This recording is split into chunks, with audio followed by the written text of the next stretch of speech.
Narito na ang yayanig sa araw ng mga Pinoy boxing fans. Former 3-Division World Champion na si John Riel Casimero at ang former Unified World Champion na si Marlon Tapales umarangkada na at umangat ang kanilang mga world rankings sa Super Bantamweight Division.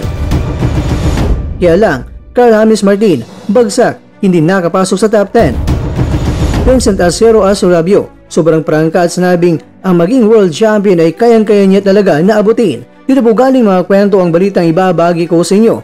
Kaya tara, kwentuhan na!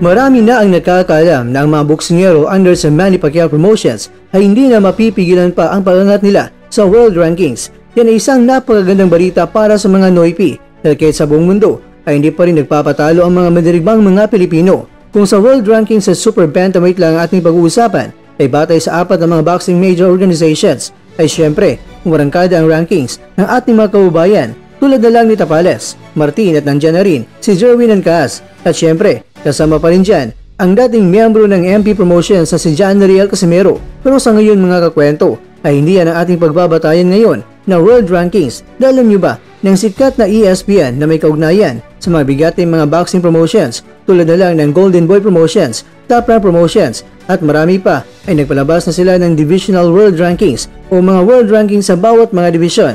As of January 28, 2025, kung bibisitahin natin ang website nila ay makikita natin sa Junior Featherweight o sa Super Bantamweight Division ay nagpalabas na sila ng top 10 na mga boksingero at 2 Pinoy lang ang pasok dito at ating makikita na itong si Casimero ay kasali dito sa ESPN ranking na kung saan walang kinikilingan, serbisyong world rankings lamang. Na-recognize pa rin ng angas ng Pinas sa world rankings nila dahil si Casimero ay pasok pa rin sa rank 6 habang ating kaubayan naman na si Marlon Tapales ay mas napapalapit kay Naoya Inoue dahil siya ay nasa pangalawang pwesto.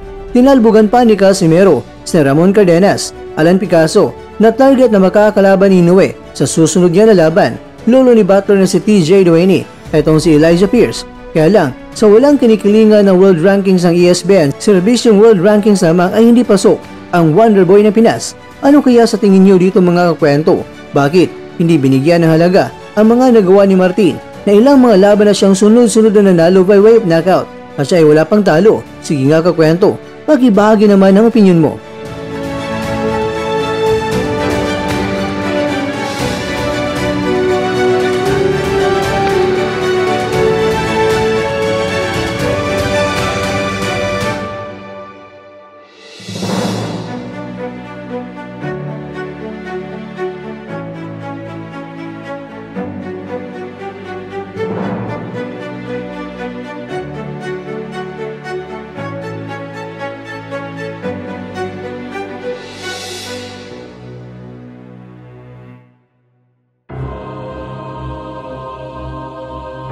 Mga kakwento, huwag natin kalimutan ang paparating na laban ng Acero. February 15 sa Sultan Kudarat ang laban nito. Pero bago pa aapak sa ibabaw ng lona, ay maraming pinasalamatan siya at may mga bumuhay pa sa dugo ng mga kapwa nating mga Pilipino. Dahil sinabi ni Astro, hindi pa rin siya talaga titigil na maging kampiyon sa buong mundo.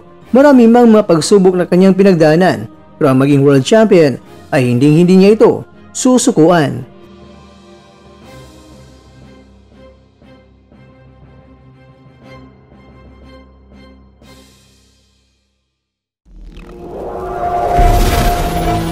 At dyan, nagtatapos ang ating kwento.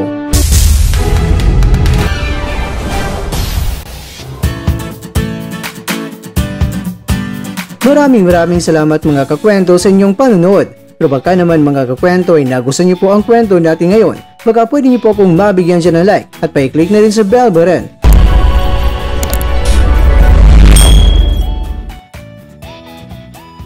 Pero bago tayo matapos mga kwento ay syempre, shoutout po muna kayo dyan sa ating mga kakwento. Kay kakwentong Ramil Lubitania, kay kakwentong Dalski TV, kay kakwentong Ferdinand Espidilion, at ikaw kakwentong nanonood ngayon, shoutout sa iyo dyan. Bueno, hanggang dito na po muna ang ating kwentuhan at abangan na po ating susunod na video. At dito na po yan sa isang channel na kung saan maaring ito'y mga kwentong di pa na kwento sa inyo.